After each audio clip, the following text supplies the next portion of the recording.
त्यांचं असणारं अस्तित्व हे बरंच काही सांगून जातं आणि भारावून जातं. त्यांच्याकडून न शिकणारा असा एकही माणूस नसेल. मला पारिवारिकदृष्ट्या स्नेह प्रेम जरूर पवार साहेबांच्या माध्यमातून जयंतभाईच्या माध्यमातून मिळालं असेल. मात्र द्रोणाचार्याचे अनेक शिष्य होते. त्यामध्ये एक अंगठा नसणारा ताई एक त्यांचा विद्यार्थी होता आणि तो अंगठा नसणारा विद्यार्थी थेट त्यांच्याकडून विद्या घेऊ शकला नाही. मात्र त्या अनुषंगानं आज महाराष्ट्रातला माझ्यासारखा राजकीय कार्यकर्ता आज हा एकलव्याच्या अनुषंगानं या दोघांकडून शिकत आला. आणि तो शिकत असताना पुरोगामी तो म्हणजे काय, विचारांची भिन्नता असली तरी चालेल, मात्र विचाराची स्पष्टता असली पाहिजे. मनभेद असता कामा नये. हा वारसा या दोघांनी जो दिला आहे त्याबद्दल मी सर्वप्रथम कृतज्ञता व्यक्त करतो. एक आजोबा एक गोष्ट सांगतो. एक आजोबाच्या मागे त्याचा नातू लागतो. गुडघ्या एवढा नातू आजोबाला म्हणतो, आजोबा आजोबा बाजूच्या गावात जत्रा आहे, यात्रा आहे, मला घेऊन चला.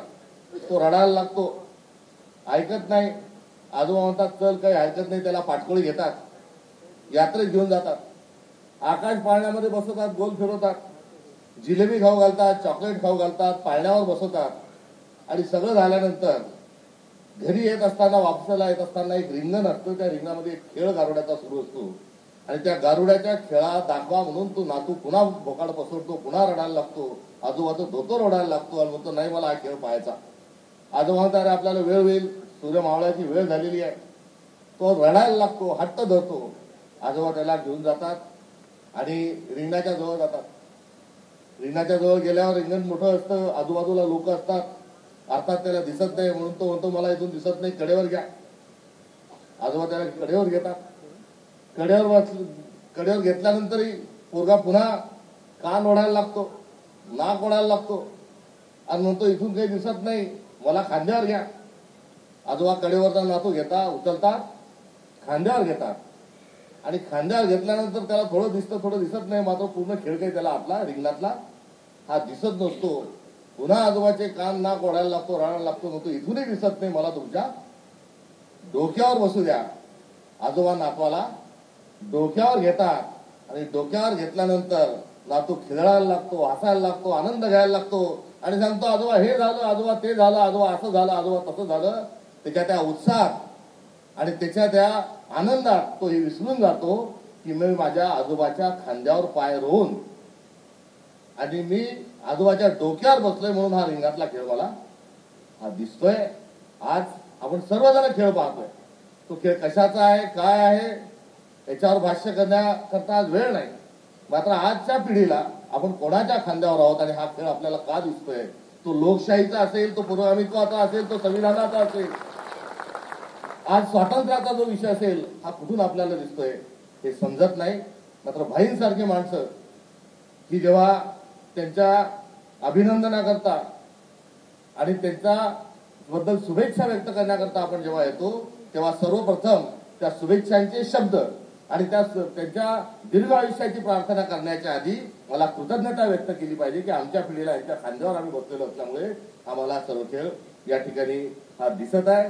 आणि तो दिसत असताना आता अशी माणसं ही कुठे चालली आहेत याचं एक वेगळ्याने चिंतन कुठेतरी झालं पाहिजे.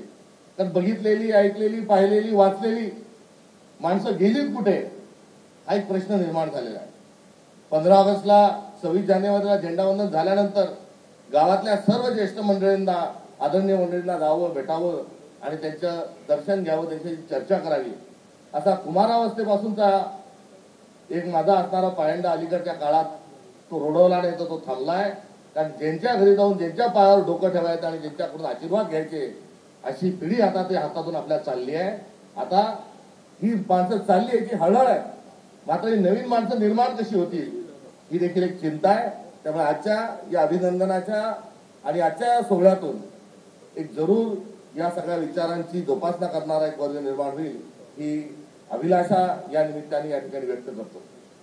जेव्हा मी या कार्यक्रमाला मी निमंत्रित नाही आहे, कारण निमंत्रणासाठी फोन आला तेव्हा मी नुरपालला म्हटलं की सूचना माझ्यासाठी पुरेशी आहे, निमंत्रणाचं कार्यालय चित्रलेखा जेव्हा म्हणाला नाही नाही निमंत्रण घेऊन येतात आहे, तर म्हटलं निमंत्रण दिलं तुम्ही येणार नाही, कारण मी आपसूक मी स्वतःहून जो तिथी पाहून जो निमंत्रणाने येतो तो पाहुणा आणि जो तिथी पाहून येत नाही तो अतिथी, असा माझं इथलं जे येणं आहे त्या येण्यामध्ये जो आदर आहे, जो भाव आहे आणि जी आपुलकी आहे ती हा पाटील परिवार आहे. उद्योगाच्या क्षेत्रामध्ये 200 वर्षापूर्वी औद्योगिक क्रांती झाली, मोठे मोठे कारखाने निघायला लागले आणि त्या कारखान्यांमधून एक कामगार हा विषय पुढे आला. आहेरे आणि नाहिरेचा वर्ग याचं चिंतन झालं. पाश्चात्य देशातले कामगार, पाश्चात्य देशातला कष्टकरी हा दिवसभर काम करायचा, राबायचा आणि संध्याकाळी कुठल्या तरी बारवर पबवर जाऊन त्या ठिकाणी तो त्याचा दिवसभराचा श्रमविहार करायचा. तर महाराष्ट्रातला शेतकरी कष्टकरी हा शेतात राबायचा आणि मंदिरावर जाऊन हरिपाठ म्हणून, भजन म्हणून, कीर्तन म्हणून त्या ठिकाणी स्वतःच्या श्रमाचा परिहार करायचा. आणि या सर्वांमधून जो एक विचार आहिरे नाहिरेचा आणि मार्क्सवादाचा कम्युनिस्ट जो विचार आला, त्या कम्युनिस्ट विचारामध्ये कामगार हा विषय होता. मात्र जो आहेरे आणि नाहिरे दोन्ही एकत्रित स्वरूपात जगतो. आहेरे म्हणजे जमीन आहे, संस्कृती आहे, परंपरा आहे आणि नाहिरे तर काय, तर शेतमालाला बाजारात भाव नाही, स्वतःची जमीन माझ्या कसं असणारी जमीन माझ्या नावावर नाही. या दोघांचं एकत्रित असणारा जो शेतकरी आहे, या शेतकऱ्याला आणि कामगाराला एकत्र जोडून जो एक महान विचार महाराष्ट्रामध्ये जो प्रकट झाला, त्या महान विचाराचं एक विद्यापीठ हे या पाटील परिवाराच्या अनुषंगाने आहे. त्यामुळे त्यांच्या संस्था, त्यांच्या निवडणुका, त्यांचं सर्वांना घेऊन चालणं, त्यांच्या जिल्हा परिषद, पंचायत समिती या सगळ्या गोष्टींच्या सोबत त्यांच्या घरचा डब्बा, या सगळ्या ज्या गोष्टी आहेत, ह्या सगळ्या गोष्टी या उद्या महाराष्ट्राने आणि राजकारणात काम करणाऱ्या सर्व माणसांनी या गोष्टी ऐकलेल्या आहेत आणि हे सर्व बघून ऐकून बघण्याची ओढ असताना मी विधानसभेच्या सभागृहात 2014ला आलो आणि भाईंच्या भेटीची ओढ असताना भाईपर्यंत पोहोचण्याच्या आधी नुरपाल पाटील यांच्याशी गाठ पडली आणि ती गाठ जी पक्की आहे त्या गाठीच्या अनुषंगानं या परिवाराशी एक नातं आहे आणि त्या नात्यातून तो त्याग असेल, ती तपश्चर्या असेल, याचं एक दर्शन आहे. या कार्यक्रमाचं निमंत्रण देण्याकरता जेव्हा मुंडेडे आले तेव्हा माझ्याजवळ दागोदा या ठिकाणी विजय दिवाण माझा जो रूम पार्टनर आहे, कारण भाई आपण ज्या आश्रमात राहतो ना शांत आश्रमात, तिथेच मी सध्या राहतोय. आणि त्यांनी सांगितलं की अरे म्हटलं काय भाषण करायचं तिथे गेल्यावर. त्यांनी अनेक मुद्दे सांगितले, सर्व सांगणं काही शक्य नाही. मात्र त्यांनी सांगितलं मी त्यांना जेव्हा पहिले पाहिलं तेव्हा मी पुस्तक घेऊन गेलो आणि ते निर्मलाताई खासदार निर्मलाताई देशपांडेंनी लिहिलेलं पुस्तक, त्यांच्याकडे विनोबा भावेंच्या संदर्भातलं पुस्तक जेव्हा छापायला घेऊन गेलो तेव्हा त्यांच्या वडिलांनी बोलवलं आणि या माणसाच्या हातात दिलं. आणि ज्या व्यक्तींनी प्रूफ बघायला गेल्यानंतर स्वतः खिळे जे आहेत ते जोडून त्या पुस्तकाचं सगळं कॉम्पोजिशन केलं आणि ठरलेल्या तारखेला जेव्हा आम्ही गेलो तेव्हा गठ्ठे घेऊन बाहेर आलेला जो माणूस होता हा त्यांच्या छापखान्यातला कामगार नव्हता, तर तो त्यांचा चिरंजीव होता, अर्थात भाई जयंतभाई. शब्द जुळवून ज्या माणसांनी स्वतः शब्द जुळवलेले आहेत त्यांना माणसं जुळवणं काही अवघड नाही. मात्र आता लिपी बदलली आहे. आता त्या बदललेल्या लिपीने आणि आलेल्या तंत्रज्ञानातून एआयचा जो जमाना आलाय हा काही जास्ती काळ टिकणारा नाही. जो कसदार स्वरूपामध्ये ज्यांनी शब्दाची प्रेरण केली, शब्द उचलले आहेत, लावले आहेत आणि क्रांतीचे सगळे संदर्भ जोडलेले आहेत, अशा त्यांच्या व्यक्तिमत्वाकडून पुनश्च एकदा मी क्रांतीची या ठिकाणी अपेक्षा व्यक्त करतो. त्यामुळे या घरात सर्व काही आहे. आपण तर स्थानिक आहात. मी या घरातला गुण घेता येत नाही, या घराचं, या विचाराचं, या परिवाराचं कौतुक करता येत नाही, म्हणून या घरातले माणसं चोरता येतील का असा कुटील डावही कुठेतरी हा रचल्या जात आहे. हे जे आहे ते चोर आहे, यांना काही काम करता येत नाही.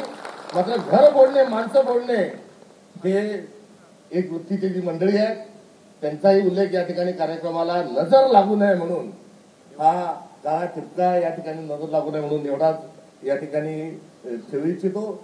1955ला आम्ही पुन्हा या ठिकाणी येणार आहोत आणि 1955ला या सभागृहात हा कार्यक्रम चालणार नाही, कारण 2055ला भाईंची जन्म शताब्दी राहणार आहे, जन्मोत्सव 100 वर्ष ते जगणार आहेत आणि त्या 100व्या वाढदिवसाला आपल्याला सगळ्यांना यायचंय. एवढंच या ठिकाणी मी भावना नव्हे तर निमंत्रणही देण्याची मला सर्वांनी परवानगी या ठिकाणी द्या. निसर्गालाही मी ती परवानगी या ठिकाणी मागतो आणि जाताना बरंच काही घेऊन जायचंय. मात्र आज झालेली जी भाषणं आहे ती सगळी भाषणं जरा सागवान नाही, अर्धाच व्हेरायटीतल्या आडनावांची नावांची सगळी भाषणं झालेली आहेत. हा काही असा सागवानी आणि पॉलिशवाला आज काही मामला या ठिकाणी नाही. आणि हे या कार्यक्रमाचं हे वैभव आहे. भाईंच्या मी जरा खडूस अशा स्वरूपाचा माझा वृत्ती आहे असं काही मित्र मला म्हणतात. खरी असेल, चेहऱ्यावरचा भाव असा थोडा रागीट आहे असंही सांगतात. मी इथे आज भाईंकडून घेऊन जायला आलोय की त्यांचे बोलके डोळे आणि चेहऱ्यावरचं जे हास्य आहे ते या ठिकाणी मला चोरता आलं, घेऊन जाता आलं तर जरूर मी तो प्रयत्न करेल. मी निसर्गाला, नियतीला